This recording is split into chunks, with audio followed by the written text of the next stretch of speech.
Good evening and welcome to the award-winning Philadelphia Hall Monitor. I'm Denise Clay-Murray. Larry McGlynn, our illustrious co-host, is out this week, or is out for this week's show. And I thank you all for joining us tonight. We're going to be talking school and taxes and budgets and all sorts of stuff. But let's start with the schools first. We're going to bring on Hall Monitor contributor Lisa Haver to talk about some of the things that are going on in terms of school closings and what they're not doing within sight of the people. Thanks for joining us, Lisa. Hey, Denise, good to see you. Now, I read your column, which is on the Hall Monitor newsletter. If you're not already a subscriber, go to hallmonitor.org and subscribe right after this interview. And you can see Lisa's column on what's going on in the school district. Something about the RISE program? Yeah, Denise, I think we are all aware at this time that America is facing an existential crisis in terms of our right to be heard, our right to speak out, our right to assembly. It seems like everything we do now has to be seen in that light. And we're facing an existential crisis in public education. I think people who are reading the news and paying attention have seen that the president is now, along with his co-junta facilitator, Elon Musk, is now dismantling the Department of Education, which is not is very alarming because the Department of Education, it is true that mostly the states fund and take care of education, but the federal department is very, very important to make sure that students with special needs, English language learners, students who are not gender conforming, that their rights are protected. And that is mostly done through because states do vary, as we all know. There are red states and blue states. And so it is very important that we have a Department of Education, but we see it being dismantled. And I think sometimes, we forget that education is not just job training. It's not just STEM. It's not just tests. You can't have a democracy without an informed electorate. You just can't. It doesn't work. And so people need to have a free and public education that can teach them about everything they need to know. What we're seeing now on a federal level, and unfortunately the local level, is infringement of people's civil rights. And I compared certain things that are going on the federal level to the local level. Like we saw the grad student who's of Palestinian descent, who was a leader on the campus there in Palestinian crisis, was removed. He was here as a legal resident, but was removed, taken, and whether or not he's been deported or not, we don't know, because all of this is shrouded in secrecy. And we saw something similar. Actually, it's not past tense yet, it's still going on, where we saw a teacher at Northeast High School removed from her school, from her classroom, because she presented, with her principal's permission, she presented student projects in which they talked about the Palestinian crisis. And she didn't violate the school code. She was not insubordinate, just the opposite. She's never been charged with violating the rights of a student or staff or anybody. She was removed because of political pressure that came from an outside organization. And so when you see these parallels, it is disturbing, and it's something we need to talk about, and something that we need to do something about, because we need to have a strong public system of public education. And what we're seeing now is the federal government moving towards not just dismantling the Board of Education, but dismantling public education. But, for those of us who have been paying attention to this and active in defending public education, this didn't just happen at a bubble. The infrastructure for the privatization of public education has been building for decades.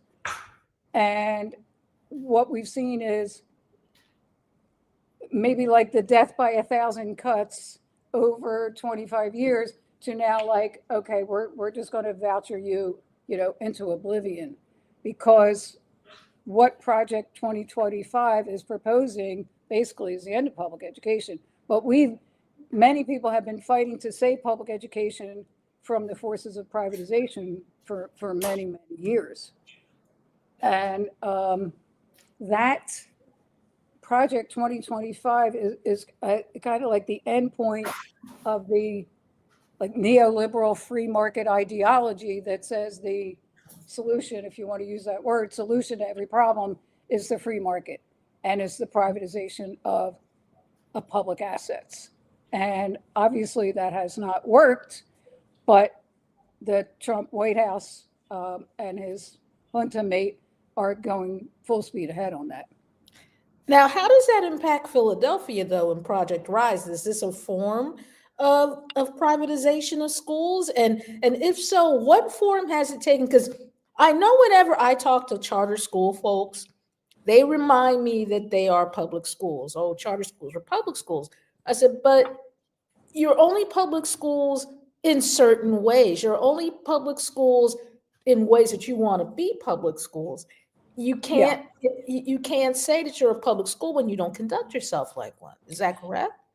I would agree with you, Denise. Just because you take public dollars does not mean you are a public school. Public schools have to take everybody, race, creed, color, religion, gender identification, anything you have to take. And, for those of us, and I say this as, the Alliance for Philadelphia Public Schools been around 13 years now, and we have followed everything in the charter sector, charter applications, charter renewals, charter amendments, and the rare non-renewals. And we look at all of this data. And there have been so many incidents over there, not just incidents, patterns of discrimination, barriers to enrollment. There are charter schools right now that serve 0 English language learners, right? We've seen, like, Franklintown Charter High School was just the most blatant example, but we've seen patterns of racial discrimination. We saw the now defunct Math Science Civics CEO rescind enrollment for students who have special needs or had some kind of problem. So this has been going on for years. So are you a public school if you don't act like a public school just because you get public money? No. And when you look at this Project Rise, basically, and we found this out in December because President of the board, Reginald Streeter, mentioned City Council, but he never mentioned it at a public board meeting until February.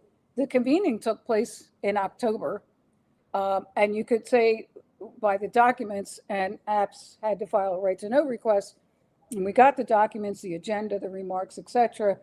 And I mean, this had to be planned for months. Took place in October. The board did not mention a public meeting till February. So the public knew nothing about it. And there was, if you are convening of public schools, where was the public? Mm-hmm. Where was, like, the Home and School Association or any advocacy organization you want to think about that is somebody who advocates for public education?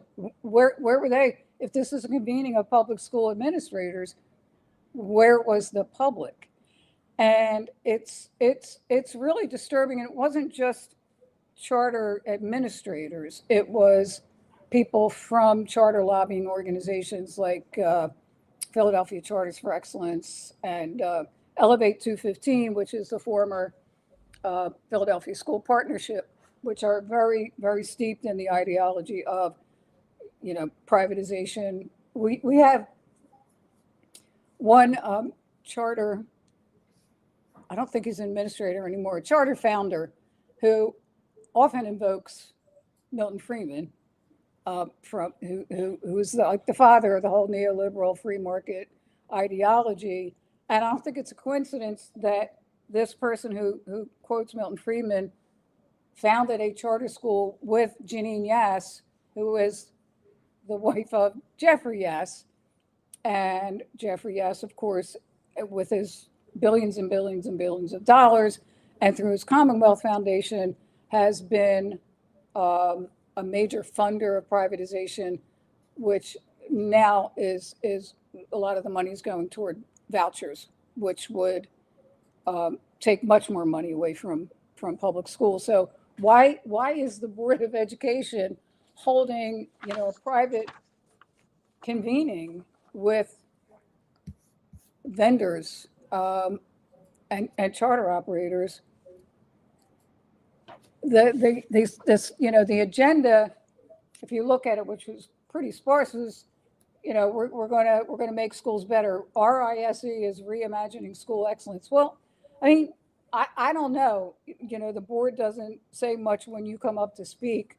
And I noted that this was an all-day convening. There was a buffet. There was actually a free candy table. 7 of the 9 board members of the Board of Education were there, circulating, conversing, answering people's questions. When you go to a public meeting of the Board of Education, if you get in the room, that's a whole nother issue. You will not see the members of the Board of Education come to your side of the barrier that they have set up.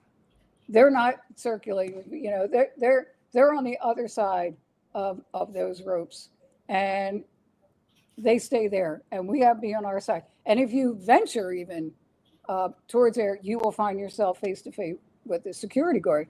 And I was one of the people who, a few months back, when I stood in the aisle and held my sign, found myself next to a Philadelphia police officer who was telling me I had to get out of the aisle. Well, the question I think for the Board of Education is, which side are you on? Are you on the side of the First Amendment and for your constituents? I know they're not elected, but everybody in the city is a constituent of that Board of Education. Where are you? Are you now planting yourself with vendors and the people who privatize public assets and silence people? Or are you going to be working with your constituents who are the parents and educators at actual public schools? And are you going to let them speak and be heard? That's what it comes down to, I think. Now, let me ask, how did you find out about this if it was closed to the public? Well, one thing that APS members do is we show up. We're at every board meeting, but we happen to find this out. Denise, you probably were there. We were in City Council. It was December 9th. And a couple APS members, including me, were in City Council, and it was the Board of Education and Administration, Superintendent Watlington staff, twice a year. The city charter says twice a year they have to come and be questioned by City Council. And we were there, and President Streeter was like holding up a picture and talking about a convening. And like I said, we go to every single meeting, and we were all looking at each other like, what convening? What's he even talking about? And when we tried to find out, we couldn't. So of course we had to file a right to know request with the district, and we did get a copy of the remarks. We didn't get everything. That's a whole nother issue, but we did see the agenda, and we saw the participants. And, it was really disturbing to say, well, when I go to a board meeting, some people whose names aren't on the speaker list, they don't get into the auditorium. And people who show up with signs, who forever in my memory through the Board of Education and the SRC and the board again, when somebody would get up to speak and you wanted to show your support, you just go, stand behind them. Now that's like, oh no, you can't stand up in solidarity, which is even worse when you think about the fact that this Board of Education under this leadership has been the only board, and I'm including the School Reform Commission, that has limited the number of speakers. There have been times when APS members have tried to sign up to speak because the charter item was on the agenda, and we were not chosen to speak because we had spoken the month before, which meant that the board was voting on charter renewal, and there was nobody allowed to speak opposing the charter renewal. So it's not all of these things taken together, and the fact that they've taken out 1/3 of the seats in the auditorium, and then the security will tell you there's no more seats. All of that adds up to silencing people. And if you do get in and you are able to testify, when you get up at that table, you have security people on both sides of you, and you have security people behind you. Wow. Yeah, I mean, it's not a good situation when you come back to everything that we're going through in this country, where people are being kidnapped off the streets, they're being disappeared, they're being deported, people have been here for years, and you think like, oh, thank God I'm here in Philly, and I agree with that. But when you see these things start to encroach upon the people of Philadelphia, we really have to say to the board and Mayor Parker, who appoints the board, what are you doing? Are you going to make sure that the people in Philadelphia have a right to speak, have a right to assemble, can stand up and show solidarity, can organize? We really have to look at it from both sides. It's not something that's happening down there in Washington, D.C. It's happening right here. And I think the board needs to decide, are we going to take up for the parents and the educators and the students, or are we going to throw our lot in with the vendors and the privatizers and the people that Jeffrey S. Sends his money to? Now, since you were able to get into this convening, what you weren't able to get in? No. The convening was on October 17th. Right. We heard about it because we were at the city council hearing. Oh, okay. On December 9th. The board didn't actually make an announcement about it until the February action meeting. So, 4 months. Basically, you had between October and February, where unless you attended that city council meeting in December, you had no idea that this had taken place. Correct. And this is about charter schools, which are getting public funds to do their work, and no one had any say as to what was going on. Correct. That's and the plan, according to the documents that we were able to get, this is ongoing. So there is no indication that the board is going to admit anybody who's not affiliated with a charter school. That's according to the documents that we were sent from the board. There's no indication. And this is going to go on for, I believe, 2 years, during which time the charter operators will overhaul their own performance framework, which is really significant, because that evaluation is mostly what the board looks at to decide whether or not that charter can be renewed for another 5 years. So basically what you're saying is that through this conference, the charter school operators are being allowed to make up their own framework for whether or not they work. Yes. And yes. And what I said in my commentary was, there was one part of that that said, well, the system that we've been using for years has worked very well. And I had to say, that's just not true. It's absolutely untrue. If you're renewing charters that are getting 45% in academics, that are discriminating against children with special needs, that are not providing the actual legally mandated due process rights for students who are facing expulsion or suspension, then no, you're not working. If the board keeps renewing schools that violate the rights of students and that don't provide an adequate education, then no, that actually hasn't been working.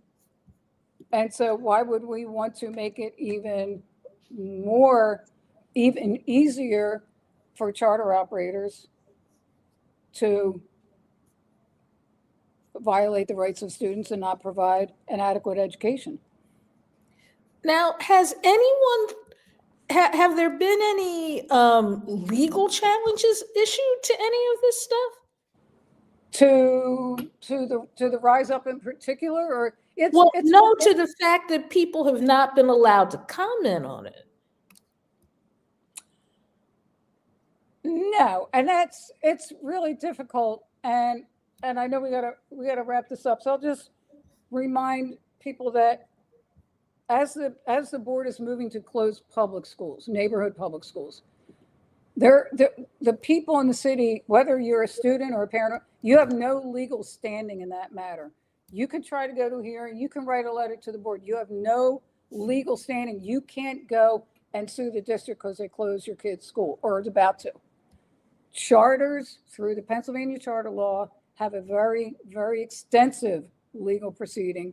They can go theoretically all the way up to the United States Supreme Court. The public will pay those legal fees. So it's a very different, it's very different when charters, through the patronage system that they have built up, have access to legal firms, and that's not a problem. But parents at a school, or parents, teachers, students, that's the exact opposite. Okay, so no one's filed suit, like the ACLU hasn't filed suit about the whole public commenting process? Well, a couple of years ago, we, the Alliance for Philadelphia Public Schools, we were represented by the ACLU because of ongoing Sunshine Act violations at the board. Mostly we didn't win. We won a few things, but there's always Sunshine Act issues. I mean, you could say because there were 7 of the 9 board members at that convening, which was not open to the public, you could say that was a Sunshine Act violation because there was a quorum of the board members there in that one place to talk about basically one issue, which was charter schools and charter evaluations. Yeah, because that was kind of my question when you told me that there were 7 of the 9 members of the board milling around in there. I'm like, but wait a minute, that's a quorum. You could legally take a vote there, and you're doing it in a space where people can't see you. It's not so much, I wouldn't say, Denise, okay, maybe theoretically they could have taken a vote. Mm-hmm. But the issue is if they're at a convening and there is a quorum and they're talking about charter schools, and the whole idea of the convening was, how can we make life better for charter operators? And then say at the next meeting, which I could go back and see if this actually happened, at the next board action meeting, you took a vote on a charter application or a charter renewal. Yeah, that's problematic. Mm-hmm.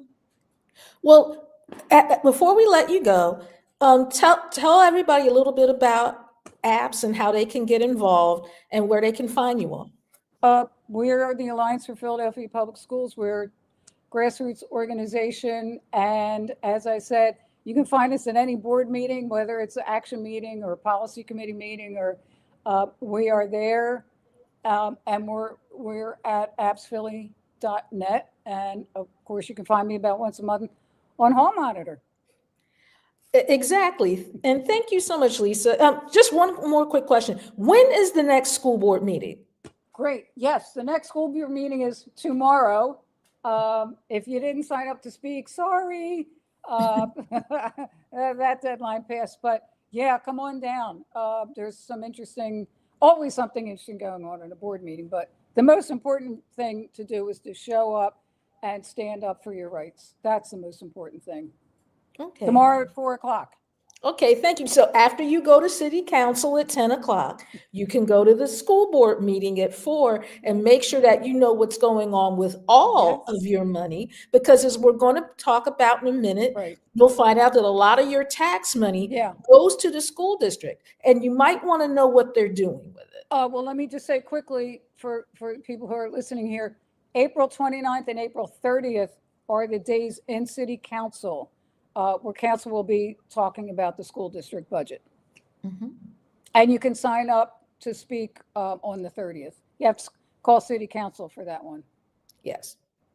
Well, thank you, Lisa. We Thank really you, appreciate Denise. Good to it. see you. Good to see you.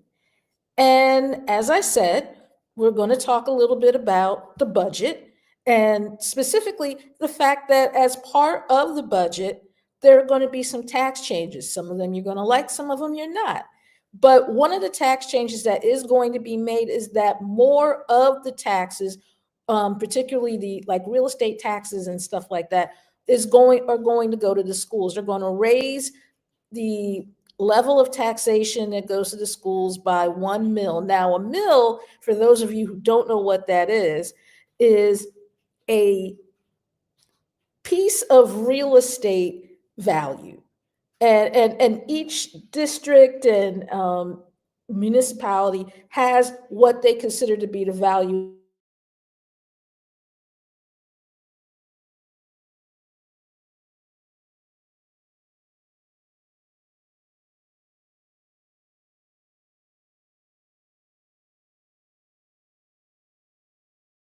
What we'd like to talk a little bit about now is this is the first week of the mayor's budget address, after the mayor's budget address, where council is talking about the city budget and what's in it, what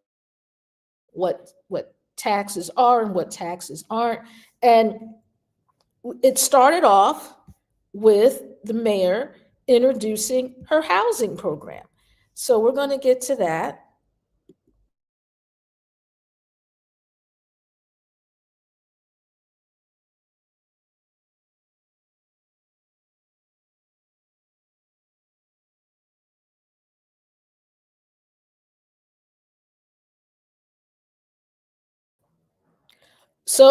I'm sorry about that. So we're going to talk a little bit about the budget hearings. This was the first week of the hearings.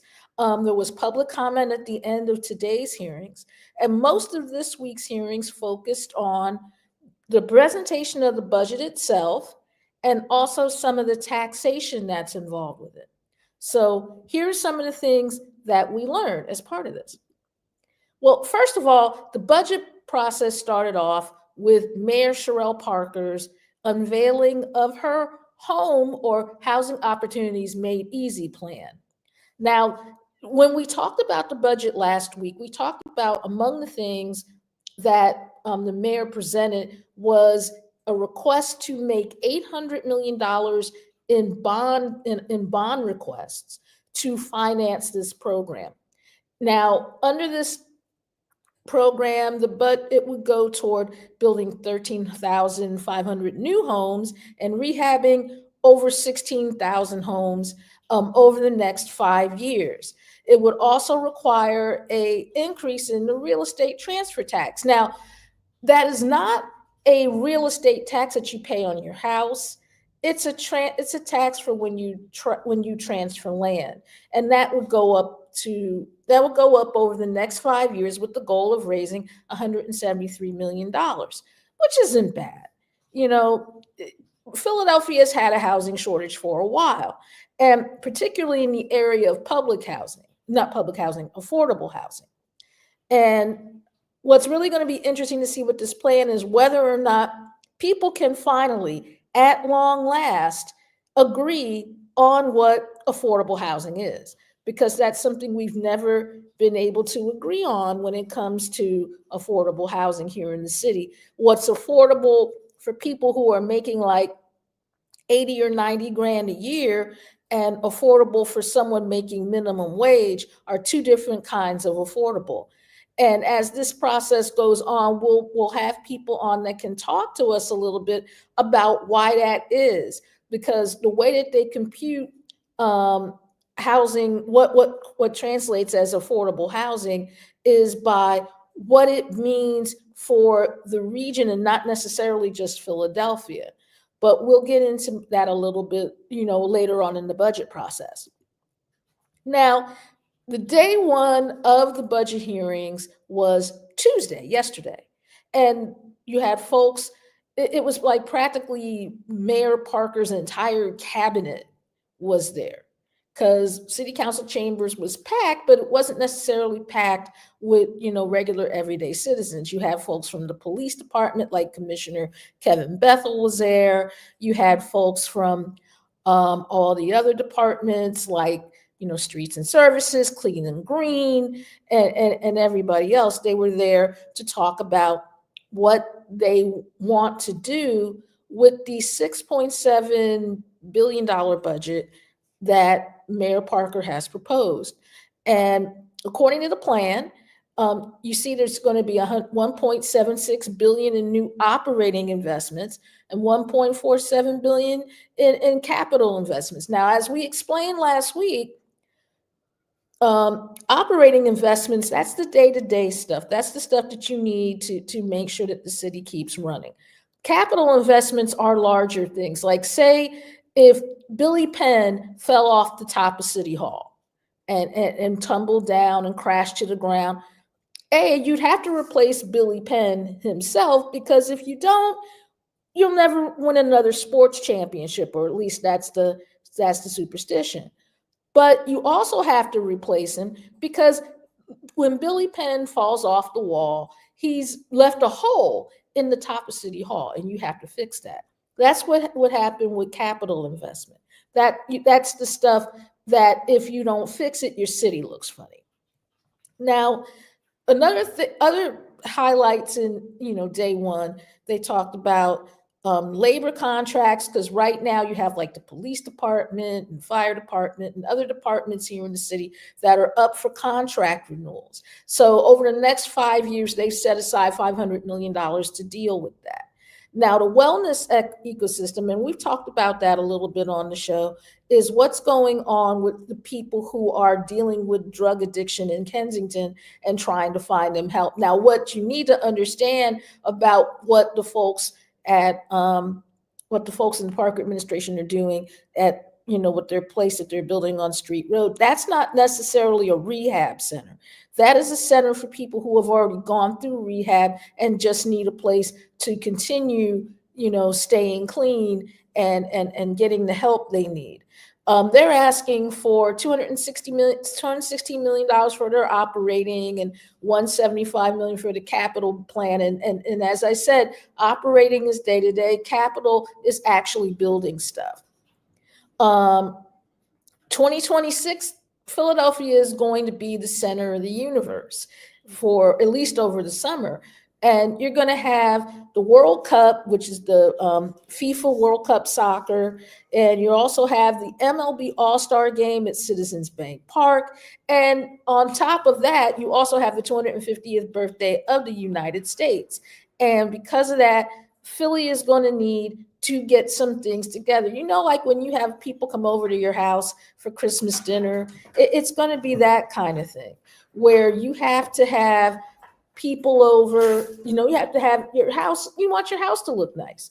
And that's kind of what this $100 million is going to do for the city of Philadelphia. It's going to be getting your house to look nice in time for company to come. But in this particular case, it's going to be a whole lot of company. And we've talked a little bit about the investments in public safety, the biggest one being the $67 million that's going to a forensics lab. But one that's kind of near and dear to my heart is the $25 million that's going to grassroots anti-violence grants. These are the grants that grassroots organizations that have been working on gun violence and other violence related issues have been getting to do what they need to do so they don't have to come out of pocket anymore, or not just out of pocket. That's going to be $25 million. And there's also $5 million for Vision Zero. For those of you who don't know what Vision Zero is, it's basically a vision of, no one getting hit by a car, which isn't a bad vision to have. And they're going to invest $5 million in that. And there's $41.3 million in new investment in education. So when the folks from the school district come to Philadelphia City Council on April 29th and 30th, that's what they'll be discussing. They'll be discussing what they're going to do with this $41.3 million additional dollars that they're getting from the city. And if so, they'll probably also be asking for a little bit more, which, that's something that council and that will have to make a decision on.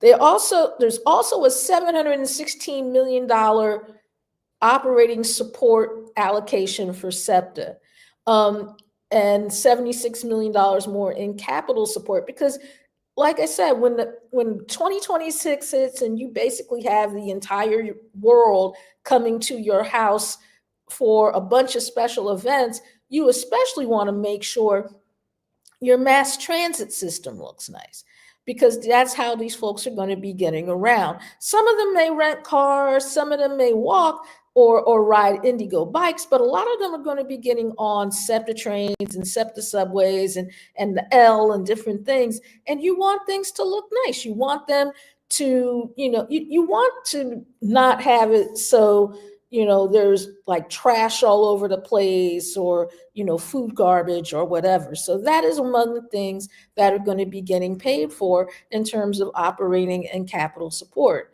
This is a match to Governor Josh Shapiro's proposed budget. Now, that hasn't been passed yet, so we don't know exactly what SEPTA is going to get or not get. It's going to depend on the state legislature, but we'll be keeping an eye on that.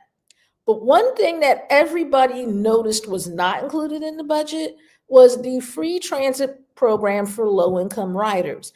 And while it's nice that there's going to be all of this money given to spruce up the system to make it so that in 2026, when company comes over, it's not looking raggedy, we are still the poorest city of its size in the United States, which means there are people, if they don't have a free SEPTA key or something that will help them get around to go out and find a job or find a better job, or go to their job that they're, making minimum wage at, and they need, some additional assistance to get to and from work. Without this free program, they may not be able to get to work. So my guess is that council will look at this and say, well, you said that you're not going to include these funds, but we're going to include them because we know that there's people that need them, and some of them work for us.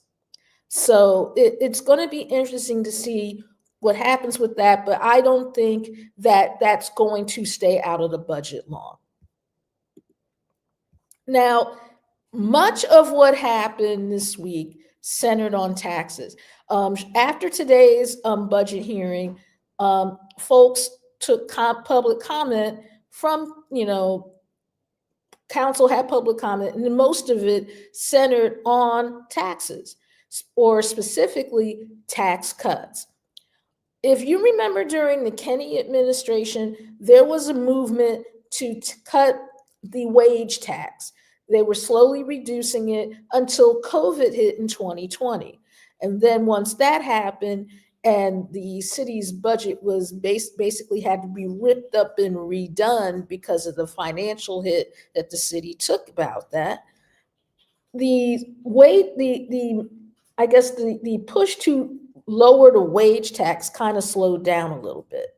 Now, if you remember, the Tax Reform Commission issued its report a couple of weeks ago, and among the suggestions that they made within that report were to cut the business income and receipts, or BIRT tax, and to cut the wage tax.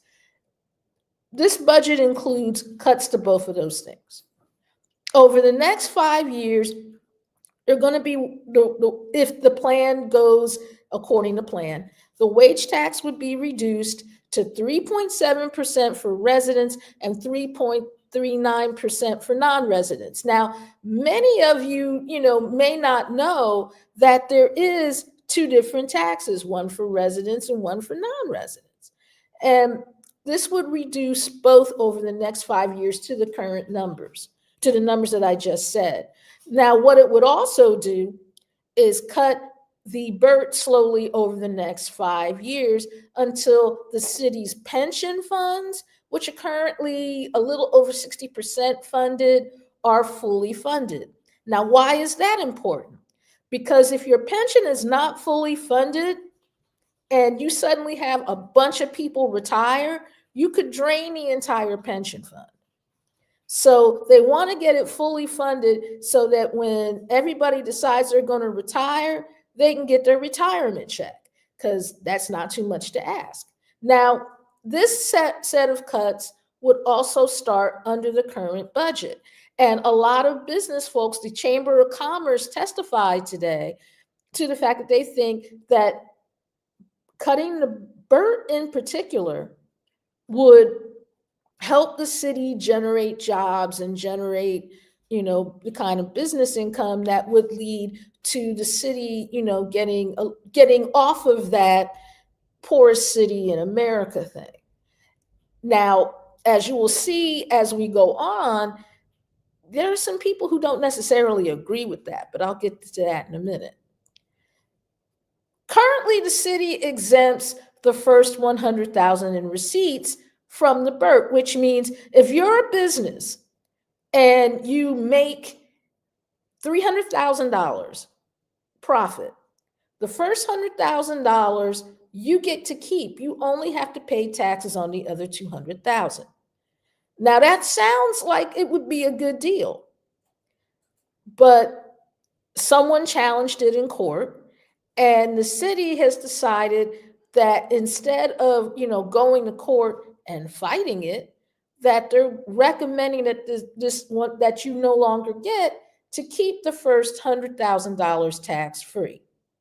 They're saying that because the Pennsylvania Supreme Court has interpreted this in a way that would lead to the city getting hit with some fines it can't afford if it continued to do this, that they're not going to continue to do this. And it's going to start with this particular budget. People are going to have to pay for all of their profit, not just everything after the first 100,000. Now, this could impact a lot of small businesses in Philadelphia because a lot of these businesses that have been, able to exempt their first $100,000 from the BIRT, they're used to doing that. They're used to being able to say that, okay, we don't have to pay this, we don't have to pay taxes on this first 100,000. So the money that we would have paid in taxes on this first 100,000, we can use to grow the business, we can use to expand, we can use this to do something else. And they can't say that anymore. And also you have businesses who don't make a $300,000 profit. You have some businesses that are barely breaking even. And there's a concern that by leveling the BIRT in its full force on these businesses, that could be a problem in terms of generating, generating new businesses. Because if you're paying that much extra tax, you may not be able to stay open. So that's a problem. So that's a possible problem with this. Now, tomorrow we have our regular council session here at Philadelphia City Hall, which is where I am right now. And during that time, the minority party folks from the Working Families Party, that's Minority Leader Kendra Brooks and Minority Whip Nicholas O'Rourke, they're introducing what they call the People's Tax Plan. Now, under the People's Tax Plan, it would include an expansion of the wage tax rebate. Now, we talked a little bit about that last week because it was part of the press conference that I went to with the Tax Reform Advisory Commission, the Tax Reform Advisory Board that they had last week. And under the wage tax rebate, if you are a low income or working poor person and you paid the wage tax, you could get that almost completely returned to you in a rebate. Now, granted, getting that tax rebate takes some work. For one thing, you have to go through the state and you have to be approved by the state to be able to go to the city and apply for the rebate. And you can't make more than $15,000 in order to be eligible. Now, whether or not how they could expect anyone to make $15,000 a year and be able to live, that's beyond me. But that is the requirement in order to get the wage tax rebate. Under that tax proposal that Council members Brooks and O'Rourke intend to introduce tomorrow, that would expand the wage tax rebate and streamline it a little bit so that you don't have to take as many steps to apply for it. And also, their tax plan had, instead of cutting the first $100,000 exemption completely out, it would raise it to $200,000, which means if you make $300,000, you don't have to pay tax on the first $200,000.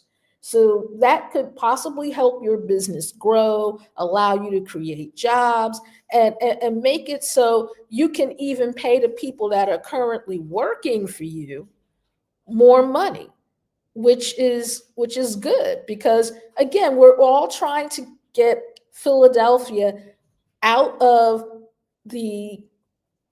away from having the reputation of being the poorest big city in America. And how do you do that? By making sure that people have more money to spend. So this would help with that. And another part of what they're proposing is a wealth tax that would be 0.4% on stocks and bonds, and would exempt the first $100,000 in earnings, which means if you're a multimillionaire and you make, say, $500,000 a year, that first $100,000 would be exempt from this tax. Like, for example, say Joel Embiid from the Sixers, he's making more than, $100,000 to sit at home and not play basketball. That first $100,000 that he makes, that would be exempt from the wealth tax.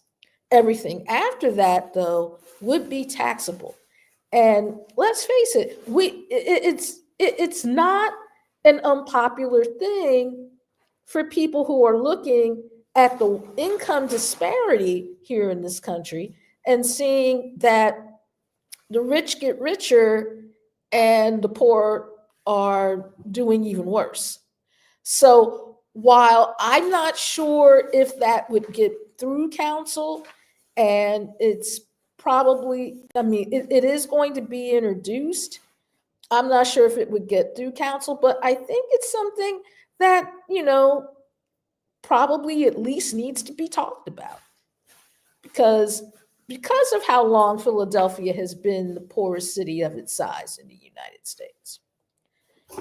So that is week one of the budget of the budget hearings here at City Council. The next budget hearing is Tuesday at 10 o'clock.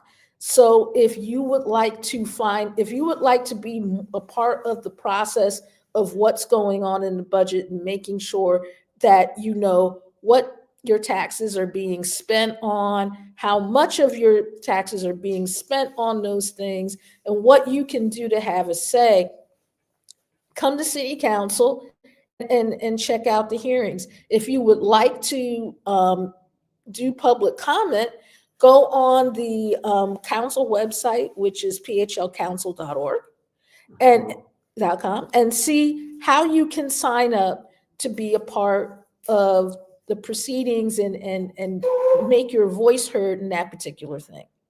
Now, to wrap up tonight, because we were talking a little earlier with Lisa Haver about censorship and censorship in terms of being able to speak at a city council meeting or at a school board meeting or any of those things.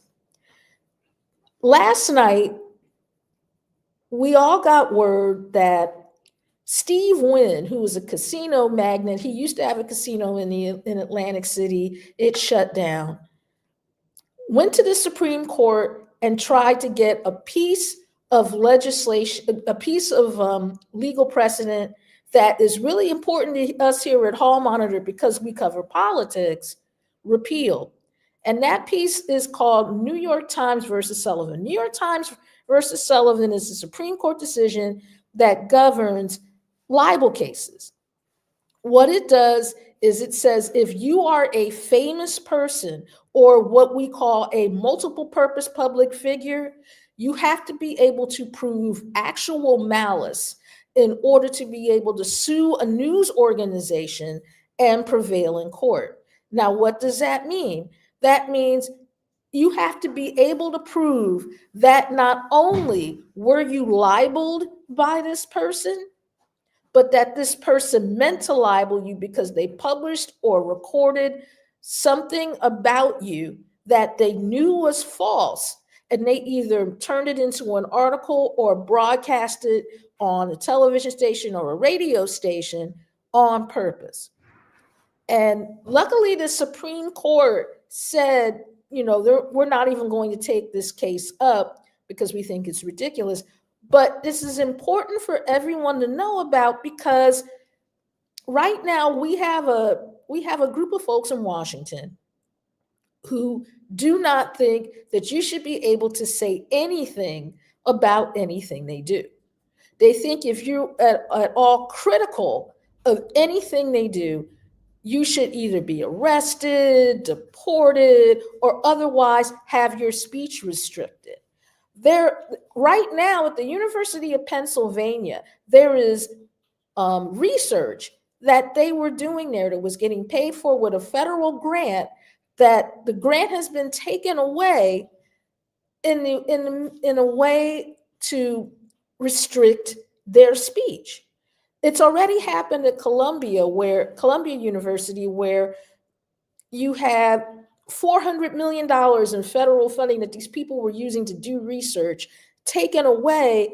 And then the Trump administration, they somehow worked out a deal where basically where Columbia University is giving control of their Middle Eastern studies, African studies, and another program over to the Trump administration to administer, which means the people who were teaching there, who were practicing academic freedom, are no longer able to do so because they have this federal overseer which is a very blatant restriction of free speech.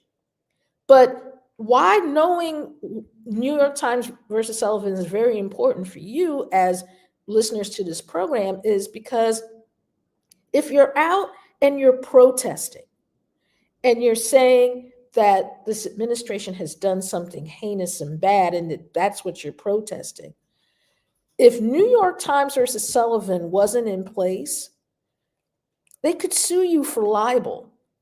And if they sued you for libel because this ruling was negated, they could say that you libeled them on purpose, that you libeled them, period.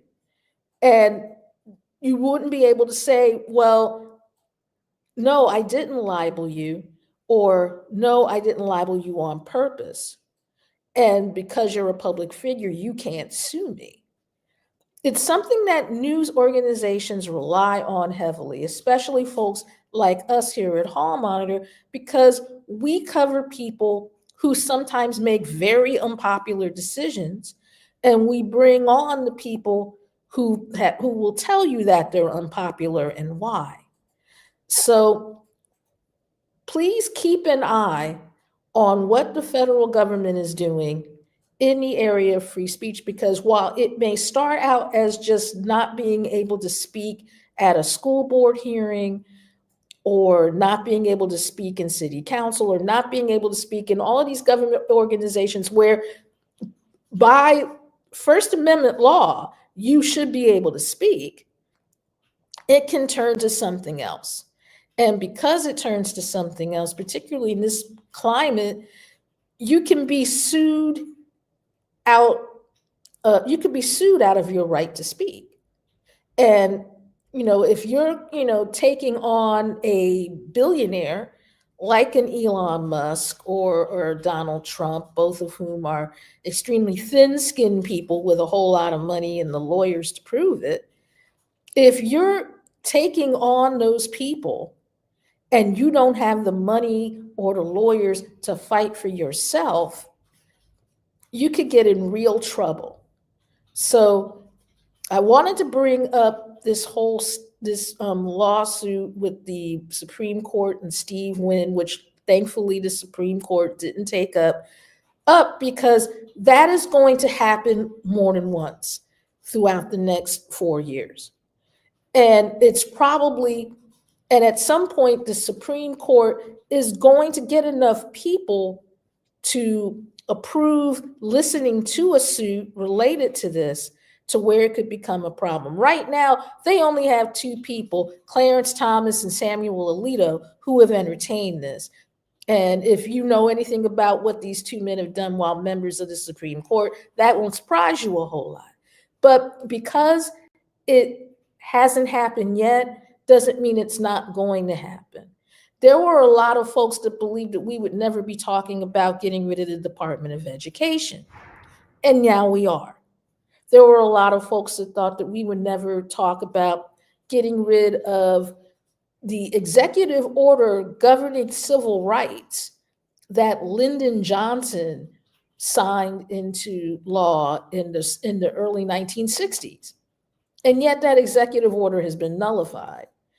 There were a lot of things that we didn't think we'd be talking about here in America that we have been talking about almost steadily for the last few months, because we've had to. There are even some professors that specialize in researching authoritarianism and fascism that are so concerned about what's going on in the country now that they have taken teaching positions in Canada for their own safety. So even if you don't quite understand everything we do here at Hall Monitor, we need you to understand that it's important, and that it's stuff that you can do too, and you need to keep an eye on the laws that will allow you to do it. Now, next week, Larry McGlynn and I will be back with more Hall Monitor. We'll be talking about stuff like city council, and we'll be talking about the second week of budget hearings, and we'll be having some guests on that can further get into the nuts and the bolts of the budget with you and with everyone, so that way you understand understand all the nooks and crannies as you should.